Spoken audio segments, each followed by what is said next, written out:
Assalamualaikum warahmatullahi wabarakatuh.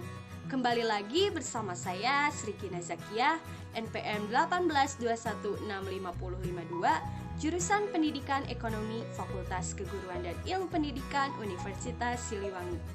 Nah, pada video kali ini kita akan membahas mengenai grooming atau penampilan diri.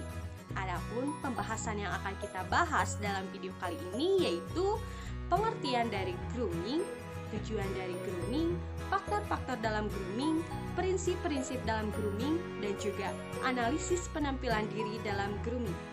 Nah, langsung saja kita ke pembahasan yang pertama yaitu mengenai pengertian grooming.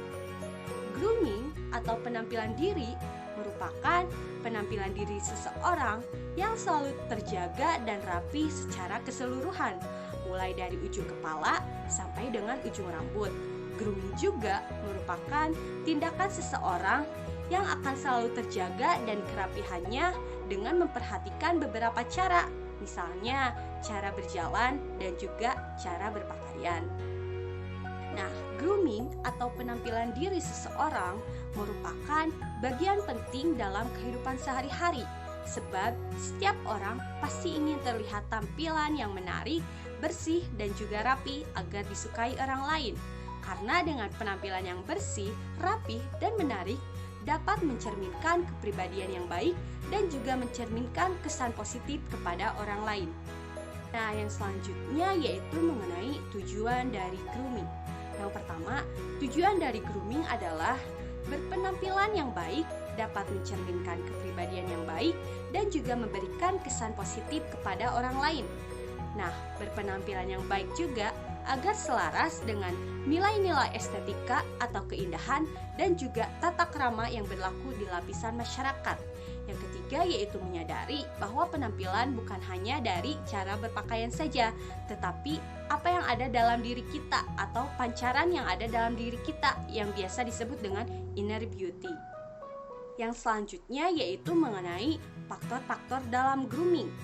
Nah, ada beberapa faktor dalam grooming yaitu sikap dan juga pembawaan, ekspresi wajah dan juga bahasa tubuh, kesehatan, kerapihan, kebersihan, tata cara rambut atau tata cara berhias, dan juga tata cara busana.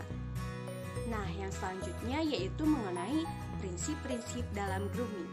Nah, prinsip dalam grooming ini terdapat dua prinsip. Yang pertama yaitu tata cara berbusana, yang kedua adalah tata cara berhias. Nah, kita akan bahas satu persatu mengenai prinsip-prinsip dalam grooming. Nah, yang pertama yaitu mengenai tata cara busana. Berbusana atau berpakaian yang baik merupakan ciri khusus yang dapat memancarkan kepribadian dan kewibawaan seseorang bagi yang memakainya. Karena dengan berbusana yang baik, itu dapat mencerminkan kepribadian seseorang juga dan juga memberikan kesan positif kepada orang lain. Oleh sebab itu, tata cara busana atau berbusana yang rapi merupakan sesuatu hal yang sangat penting dalam kehidupan sehari-hari.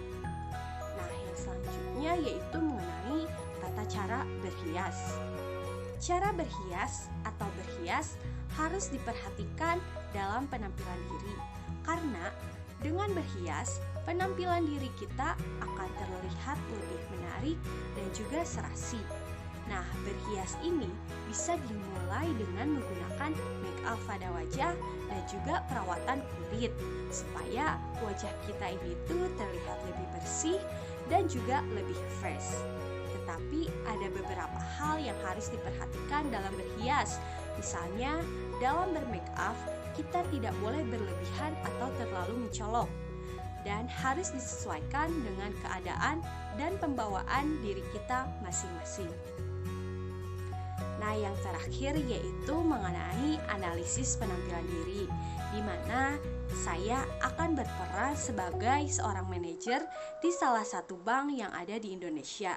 Saya akan mengilustrasikan bagaimana cara berpenampilan yang baik sebagai seorang manajer.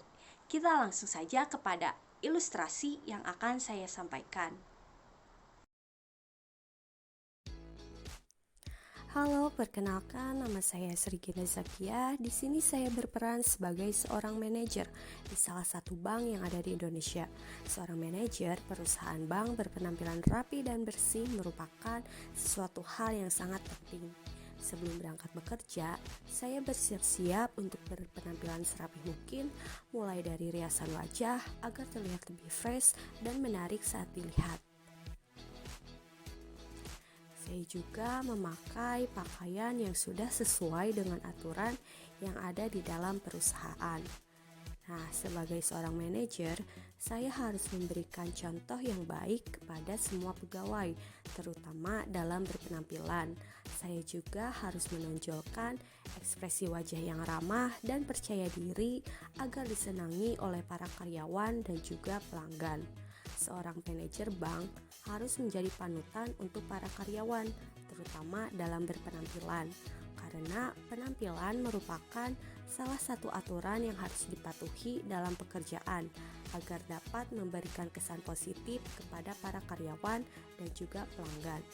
Nah, tugas dari seorang manajer bank yang paling pokok adalah mengawasi serta melakukan koordinasi kegiatan operasional dan juga memantau prosedur operasional manajemen risiko, observasi atas kinerja karyawan, dan memberikan penilaian terhadap kinerja para karyawannya. Selanjutnya mengenai penjelasan outfit yang saya gunakan. Nah, di bagian kepala saya menggunakan hijab untuk memenuhi kewajiban saya sebagai seorang wanita muslim.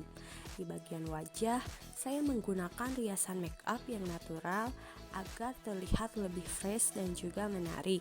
Selanjutnya ada name tag yang berfungsi sebagai tanda pengenal di perusahaan bank ini. Nah, untuk pakaian, saya menggunakan blazer hitam dan juga kemeja putih agar penampilan saya terlihat lebih formal dan juga rapi. Dan saya menambahkan aksen aksesoris yaitu gelang dan cincin supaya terlihat lebih menarik dan elegan. Untuk bawahannya saya menggunakan rok hitam agar terlihat lebih matching dan selaras dengan atasan yang saya pakai. Di bagian kaki, saya menggunakan sepatu warna abu agar terlihat selaras dengan kemeja warna putih. Nah, teman-teman, itulah penjelasan mengenai grooming dan juga analisis penampilan diri. Terima kasih kepada teman-teman yang sudah menonton video ini. Semoga ilmunya bermanfaat. Wassalamualaikum warahmatullahi wabarakatuh.